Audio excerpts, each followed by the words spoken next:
have two final questions. You mentioned over-tourism, and again, pre-COVID, that seemed like one of the big challenges the industry was going to have to face moving forward. And I'm curious if you have a take or an opinion on. I mean, after COVID, hopefully we can start talking about this. But I mean, what do you think the big challenges are for the industry moving forward out of this year and and into the next decade? What do you think is going to be the big topics of discussion? Well, I certainly think, the challenges about that you're seeing right now is about finding and maintaining talent. I think most operators will, start recruiting, but what we see a lot in the frontline staff is the hospitality industry was really decimated, right? Half of the jobs that were lost in the United States, for example, were all hospitality and travel and tourism related jobs.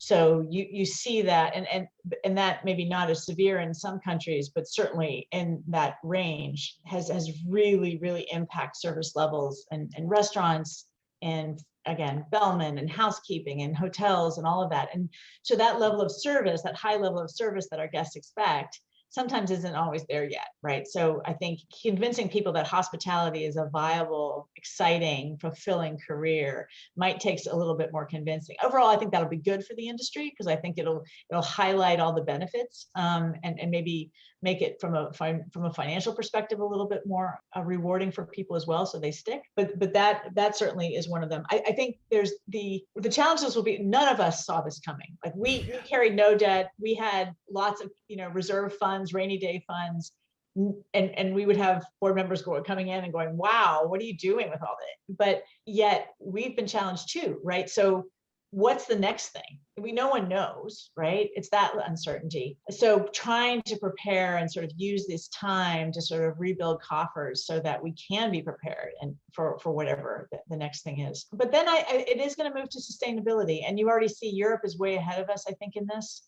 There will be some cities that will be impacted again by over tourism. I mean, you saw Venice already change their approach. You see Amsterdam already was, Barcelona is. And it's increasingly, whether it's carbon footprint or plastic reduction or elimination or whatever the case might be, that's going to come roaring back as a big issue. Because at the end of the day, as borders do start opening, and it might take another year or two, but the world will all be traveling again. We're going to come back to some of those same issues, because back to my point before, people forget they're incredibly resilient. They're going to want to travel. They're going to want to have these experiences. So how can we be responsible stewards moving forward to ensure not only can we show our guests all the wonders of the world, not only because everybody is an innate explorer, how can we harness that in a way that allows them to appreciate perhaps we need this more than ever right now, right? To have that common understanding. We're all tired of being on Zoom. We're all tired of all the technical interactions, and we need that personal interaction for so many reasons that I could get into. But we need to do it in a way that doesn't damage the opportunity for future generations. I mean, you look at the national parks, they